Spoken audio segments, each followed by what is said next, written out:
Hi, I'm Tom Devane. I'm an author, consultant, and huge enthusiast of systematic ways to engage people to think and plan together so they can accomplish extraordinary things. Now, the question I often get related to strategy is, hey, strategic planning has been around for a long time. Why do we need yet another tool to help us do it? Well, it's a great question. In fact, this morning, when I Googled the term strategic planning, it yielded over 40 million results. And then a search on Amazon.com produced over 20,000 books on the topic.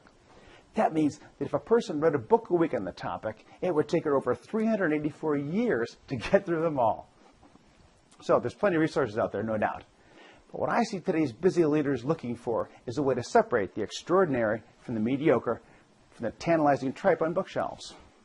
And based on my experience and those of other leaders I've worked with, the search conference method is one of those extraordinary tools that helps us with strategic goals and developing associated action plans.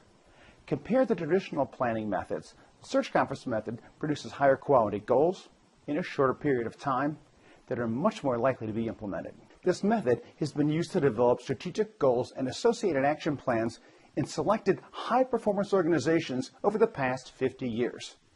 And it's been getting a lot of attention recently because more and more leaders are beginning to grasp the importance of actively engaging people with different perspectives to get higher quality work products. Other benefits of this kind of engagement include better understanding of the strategy, energy for implementing it, and an increased willingness to expend discretionary effort because people truly feel they're an important part of what's going on. So, what types of places use search conferences? Varied places like Hewlett-Packard, U.S. Forest Service, Microsoft, Valparaiso University, Levi Strauss, and the post-apartheid government of South Africa have all used search conferences to achieve truly remarkable results. Now, setting goals and developing action plans is not a new thing, but the way we go about doing these with the search conference definitely is. And it's these differences that make it so powerful, which is what we'll be covering in this video, Part 1, Search Design, and its companion video, Part 2, Running a Search. As a side benefit for you, you may find some of the points covered here could be useful for designing other meetings where you want a high level of employee engagement. You can develop robust solutions, you can develop a lot of energy if you use these. I use a lot of these for non-search conference meetings, and we get a lot more done in a short period of time simply because we have a systematic way of engaging people and combining diverse perspectives. Many of these principles and theories aren't contained only in the search conference. In fact, another method that's been successful for setting strategic goals called a future search shares a lot of common engagement theory and principles with the search conference. Other methods like World Cafe, appreciative inquiry, and a conference model are very focused on engagement and also use many of the same theory and principles. But a search conference does arrange a large number of principles and theory in a unique way to develop strategic goals and action plans. And that's the engagement method that we'll be focusing on in this particular video. In this video, we'll cover some of the key theory foundations that shape search conference design that have such a powerful effect on the extraordinary results that it generates. So why bother with theory? Because theory is what's under the hood of a search conference that gives it its power. In addition, understanding its theory enables you as a leader to port it from one situation to another. As the quality pioneer W. Edwards Deming once said, "Experience by itself teaches nothing. Without theory, experience has no meaning. Without theory, one has no questions to ask. Hence, without theory, there is no learning." So don't be put off by the theory word. It's immensely useful in understanding search conferences as well as other methods used to engage people. One big foundation for search conference design is the notion of an open system. Fred Emery and Eric Trist, the two initial designers of the search conference method, were strong advocates of viewing organizations and communities as open systems. This open systems terminology simply refers to an area we're interested in which continuously interacts in a give-and-take mode with the outside world around it. Now, people who study open systems use slightly different terms and talk about a system interacting with its environment. Now, this thing we're calling a system, or our area of interest, is really a specific, well-bounded area that we want to develop strategic goals for. It might be an entire organization or part of an organization. It could also be a government agency or a community.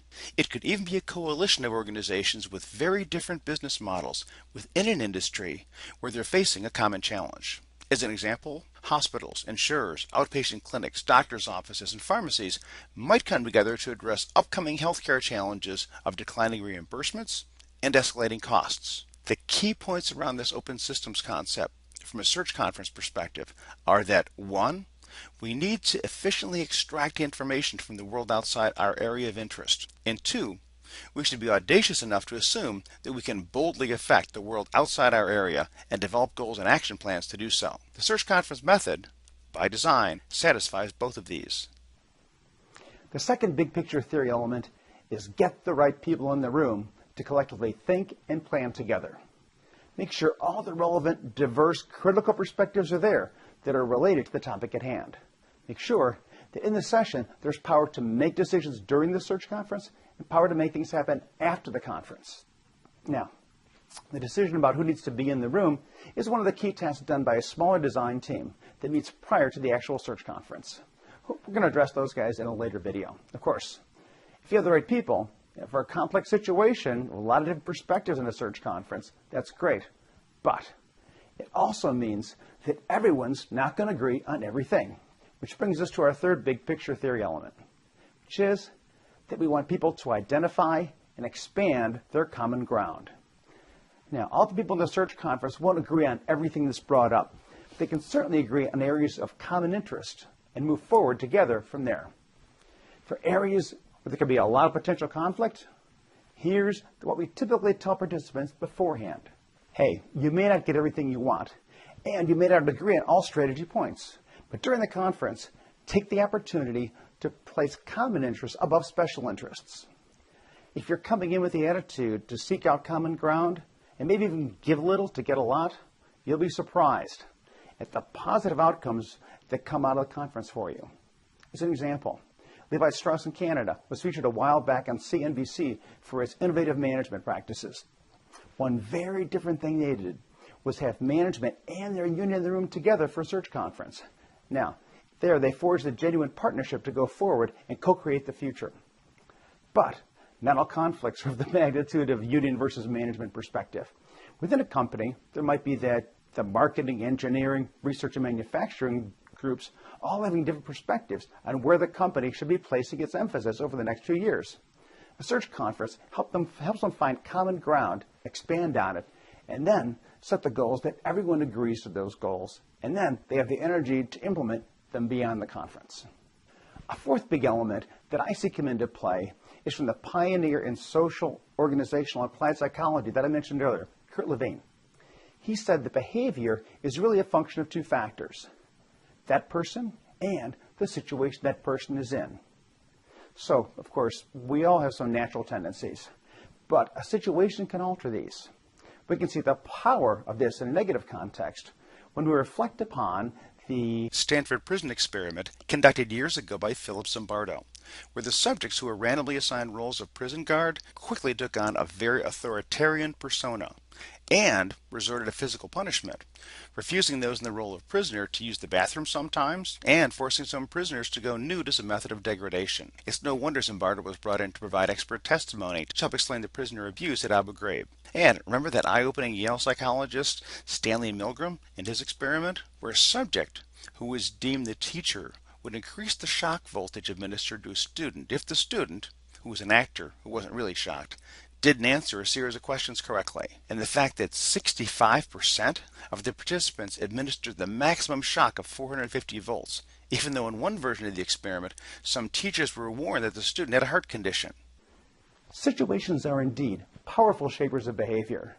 Armed with this perspective and with a leaning toward positive behavior shaping, we know we can help people expand their perspective and collaborate to develop strategic goals for the common good by setting up the right conditions at a search conference, which is precisely how it's designed. And keep in mind that the total design of the conference consists of the agenda template, which may be tailored by the design team before the conference, the physical movement of people during the 2.5-day session, and the interaction ground rules participants need to follow throughout the conference. As we look at the design of the physical movement, we see participants start in a large group. They then alternate between small breakout groups and the one large assembled group. In addition to providing energy to the participants, this cycling between large and small groups effectively polls, harvests, culls, and integrates diverse perspectives for a particular search conference topic. We also use interaction ground rules, such as all perspectives are valid and see no stripes, wear no stripes, to provide participants with equal voice based on content knowledge, irrespective of whatever their organizational level might be. So let's turn to a live case history to illustrate these key foundations. In this case history, we can also bring up the important point that search conferences aren't just for planning for an entire corporation or a division or government agency like we've talked about in some of the other videos. Any situation where you want people's diverse perspectives, you want them owning the plan and enthusiastically implementing it will benefit. For example, universities. A great friend and business colleague of mine, Nancy Sabula, has done some remarkable search conference work with universities.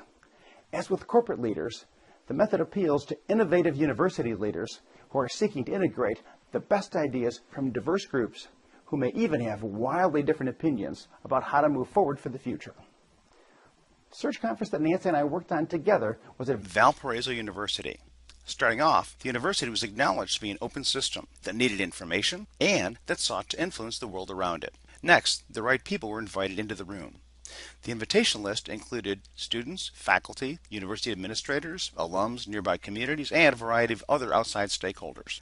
Now, from the start, the search conference design guided participants to seek and then even expand upon common ground.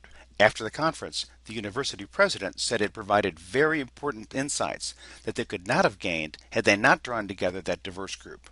And finally, Levine's theory that behavior is a function of the person as well as their situation held true.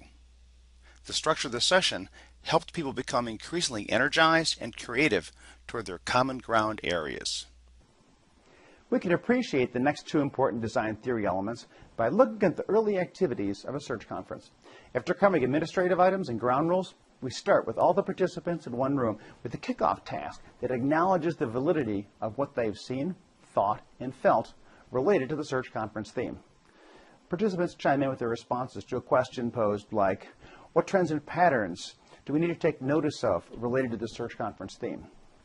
Everyone has a chance to contribute to a single written record that's visible in public space.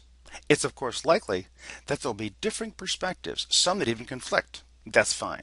Differences will be resolved later in the conference. What's important up front is that people can all contribute equally and start to get comfortable with offering up perspectives and ideas. What we're doing here is creating an environment where it's safe to contribute. Now, another important theory design element here is that people see their inputs there up on one flip chart.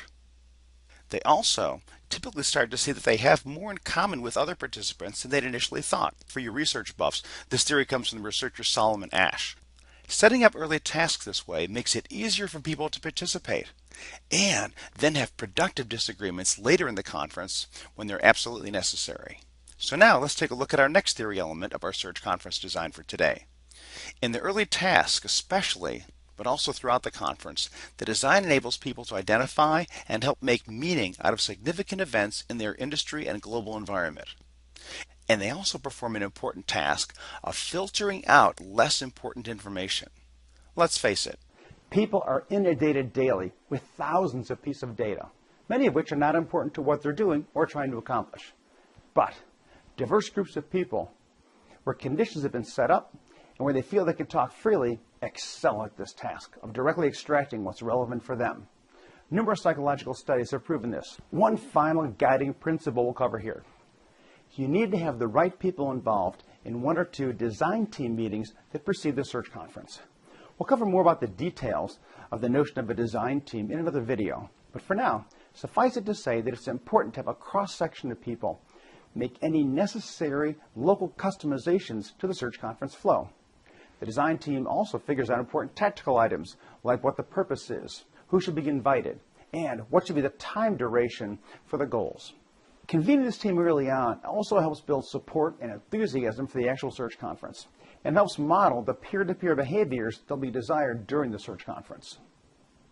I hope this has provided you some additional helpful information on search conferences. I wish you success in all your efforts to convert strategy to people to results.